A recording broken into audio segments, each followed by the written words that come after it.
History is a story of ages ending and new ones beginning. Often that transition is not a gentle fading, but a violent, decisive rupture.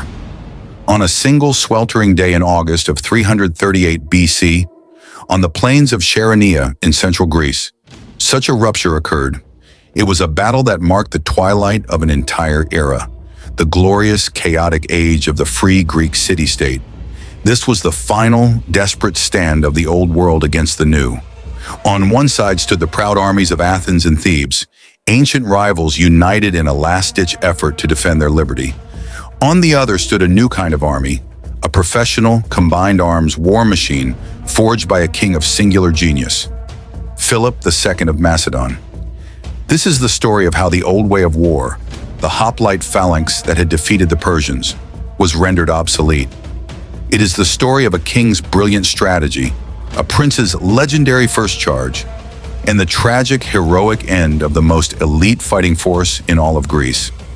This is the story of Chaeronea, the battle that crushed Greek independence and paved the way for the empire of Alexander the Great. For centuries, the kingdom of Macedon was a rugged, semi-barbaric backwater on the northern fringe of the Greek world. The sophisticated city-states to the south, like Athens and Thebes, viewed the Macedonians with contempt. But in 359 BC, a new king ascended the Macedonian throne, Philip II. Philip was a visionary, a cunning diplomat, and a military revolutionary. He transformed the Macedonian army from a disorganized militia into the most formidable professional force of its time. He introduced the sarissa, an incredibly long 18-foot pike that allowed his phalanx to present a bristling wall of spear points, keeping the shorter-speared Greek hoplites at a deadly distance. He drilled his infantry to perfection and combined it with the finest heavy cavalry in the world, the companion cavalry. While Philip was building his empire, the Greek city-states were squandering their legacy. Weakened by decades of ruinous infighting, they failed to recognize the threat growing in the north. One man, however, saw the danger clearly, the Athenian orator Demosthenes. Through a series of brilliant, fiery speeches known as the Philippics, he relentlessly warned his countrymen of Philip's ambition, eventually forging the alliance between Athens and its traditional rival, Thebes. It was this alliance that would make a final stand for Greek freedom. In 338 BC, the two armies met on the plain of Chaeronea. The forces were roughly equal in number, around 30,000 men on each side. The Greek allied army took up a strong defensive position. Their strength lay in their heavy infantry, the hoplites, who had a reputation for unmatched courage in a straight-up fight. On their left flank stood the Athenians, citizen soldiers burning with a passion to defend their democracy. But the pride of their army was on the right flank, the Sacred Band of Thebes. This was an elite corps of 300 soldiers, formed from 150 pairs of male lovers, who were sworn to defend each other to the death. They were considered the most formidable fighting unit in all of Greece. Facing them, Philip arranged his Macedonian army with masterful precision. He took personal command of his veteran infantry on the right wing, opposite the Athenians.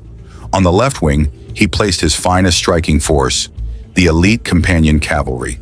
And in command of that cavalry, he placed his 18-year-old son, a prince whose name would one day echo through eternity, Alexander.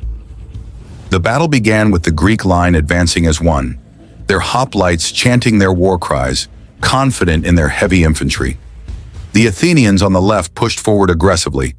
It was here that Philip executed his masterstroke. Instead of meeting the Athenian charge head-on, he ordered his experienced right wing to do something that required incredible discipline and nerve, to conduct a slow, orderly, feigned retreat. He was baiting a trap. The Athenian commanders, lacking experience and blinded by arrogance, fell for it completely. Believing the Macedonians were breaking, they ordered their men to surge forward in a reckless charge, breaking their own formation and pushing far ahead of the rest of the Greek line. As they advanced, a fatal gap opened in the Allied front, between the overextended Athenians and the Thebans holding the center. At the perfect moment, Philip gave the signal. His retreating wing halted, raised their sarissas, and crashed back into the now disorganized and exhausted Athenians. Simultaneously, the young Prince Alexander saw the opening he had been waiting for. He led the companion cavalry in a thunderous, decisive charge directly into the gap, wheeling his horsemen to smash into the flank and rear of the Greek center. The Greek line, hit from the front and now being rolled up from behind, collapsed into chaos. The battle turned into a rout. The Athenians, outmaneuvered and broken, fled the field. The Greek mercenaries in the center were slaughtered, but on the right wing, the Sacred Band of Thebes refused to break. True to their oath, they held their ground. Surrounded by Alexander's cavalry and the relentless Macedonian phalanx, they were cut off, with no hope of escape. They fought with a desperate, legendary courage, but the outcome was inevitable. They were cut down to the last man. The ancient historian Plutarch writes that later, as Philip was surveying his victory, he came upon the place where the 300 lay dead, their bodies piled together where they had made their last stand.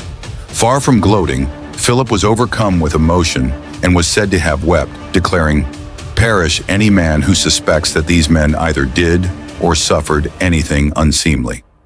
The Battle of Chaeronea was a total, crushing victory for Macedon.